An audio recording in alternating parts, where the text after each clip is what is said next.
Top of the morning folks, today from the Reddit Rainforest. What's the most harmful thing about porn? The fact that it's really difficult to tell which people are doing things consensually, which people are tricked or manipulated into performing, reneging on payment, promising more than given, etc. And which people are straight up sex slaves or human trafficked and drugged in order to create the films, because it's simply illegal in so many places. It's really difficult to figure out which people are being treated properly. Pornhub recently even had an issue of not removing a video of someone who was clearly being involved in underage illegal sex trafficking for a long time. The ducking person themselves emailed Pornhub saying to take it down. It was only when they got a lawyer and threatened legal action that they finally did. Best part. Pornhub verified this channel. So you see this video and see a checkmark saying they're verified and think, oh, it's okay. Must all be legal when really it was not. So you had people unknowingly viewing child rape and sex trafficking. And by the time the video was finally taken down, who knows how many people downloaded the video and have shared it around. Only recently has it come to light that Pornhub is very bad at checking the content posted on their own website. When people think that's how sex actually is in real life. Exactly. Even if it is not conscious. I think many people develop unhealthy expectations surrounding sex and fetishes from porn without even realizing it. This happened to my ex-boyfriend. At some point he was so obsessed with all this stuff that he completely lost interest in normal sex. Imagine someone who prefers to stay sexless for a year over having casual sex with a woman. Agreed. When I lost my virginity at 17, I could not finish with my girlfriend and she got really upset, thinking I was not attracted to her. I just watched way too much porn. Eventually I figured that out and enjoy sex. But it's because I know what sex really is now. OMG, I was with this guy once who obviously watched way too much porn. It was a one night stand type thing and I was young trying to get over a breakup. He was so bad in bed. He had kids from previous relationships and I couldn't help thinking, man. Two women probably had the worst night ever and then got pregnant. That sucks. Imagine having the worst lay ever and getting pregnant on top of it. He even pulled my hair, which I was not having a good time to begin with, so it was so ducking cringy. This guy still tries to contact me to this day, but I never respond. After he was done he laid in the bed all satisfied with me staring at him, and I said, what about me? Men who watch porn and use that as a reference honestly do not know what it takes to get a woman to get there. I have been with my current boyfriend for 6 years on and off, and he actually cares about me getting there because it turns him on even more. It's amazing. I feel sorry for the one night stand guy, because obviously he is still single. All he needs is a woman to be patient and teach him a thing or two, but I'm not the one. What kind of sex was he expecting? Well, at first everything was okay. We had lots of sex. Really, we were together for about 4 years when he started acting weird about it. He only wanted anal and deep throating, which I'm both not really interested in. Sex in public places occur with the risk of random family members walking in. He was obsessed with his jizz for some reason. I'm surprised he never asked me to piss on him though. So I refused to do all that stuff because I was not comfortable. He was Winnie B*****. Did not want to talk about it and would rather spend the nights in front of his PC, watching porn. Paper towels everywhere. It was a mess. My mom's a child therapist. She has largely worked with sexually abused children. Before porn became easily accessible on the internet, if a child abused another child it was almost always because they had been abused by someone else. Now she's seeing many victims of child perpetrators who saw porn then acted it out on the victim. To me. It's how actors and actresses are treated on and off set.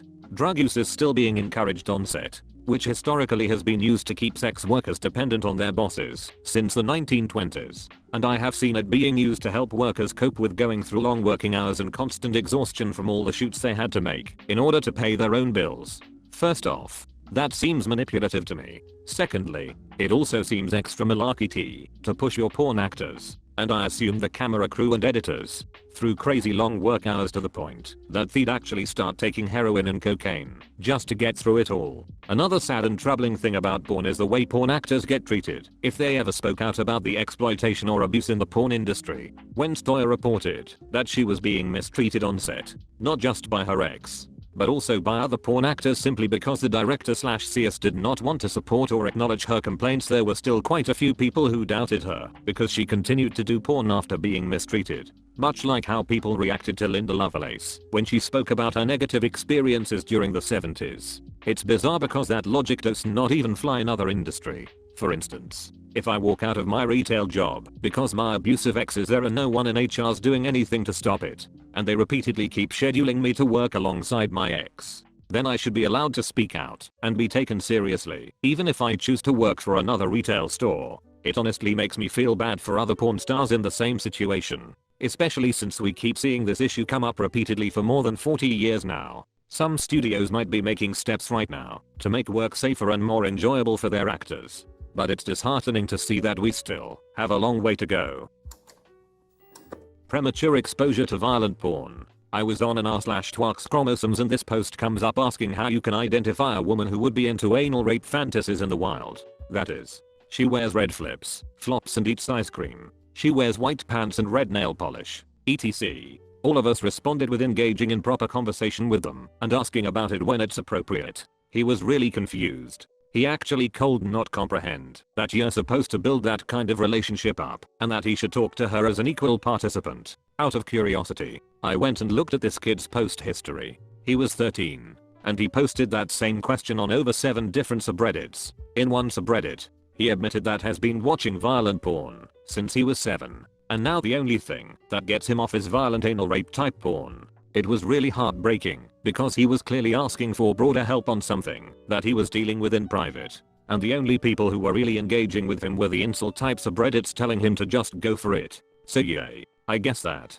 I watched a video of Joe Rogan talking about avoiding certain sexual situations because there is a chance you'll be too into it. There is a point of no return where you start watching something and it awakens something inside and you cannot go back. It's a topic that not enough people are aware of in their porn habits. There was a post on r/askwomen about this. A woman who found herself single in her 40s talked about the differences between sex with men from her own generation and younger men. Younger men wanted to immediately go into things that were previously considered kinky with no prior discussion. Anal play, choking, dirty talk, and even bondage. Older men were much more vanilla at first and gradually communicated their desires to try more adventurous things. Many of the younger men were getting their sexual expectations from porn. The problem with porn is that they never show the amount communication that's required for sex. Talk of consent, boundaries, expectations, safe words, etc. This gives younger, less experienced audiences the idea that communication is not needed. I think also the idea of talking during sex has been shunned, and the idea of safe vanilla sex is kind of stigmatized. Everyone in the generation wants rough and adventure, so now people see the sweet tender stuff as kind of boring. They wanna get freaky. But there's also the idea of being a talker during sex and how it can be a turn off. Both of these things just cause great damage in communication. Also, over communication in all the wrong places. As Georgina said, over communication is your kid's problem. You share everything with everyone, you're numbed and cannot form intimacy. The politician.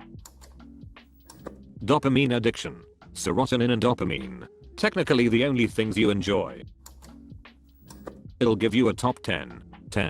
The normalization, especially for boys, that everybody watches porn and that you are supposed to. In most countries, it is illegal to watch porn if you're under 18, but there is a lot of peer pressure to do so. 9. Big misunderstanding of what sex is actually supposed to be like. At best, this can lead to unenjoyable sex. It can also lead to an emotional disconnection and an unhealthy outlook on sex. But at worst, it can lead to some seriously dangerous sexual practices which can cause physical, emotional, and psychological damage. 8. A lot of mainstream porn is degrading to women and reduces them to sexual objects. 7. Porn addiction.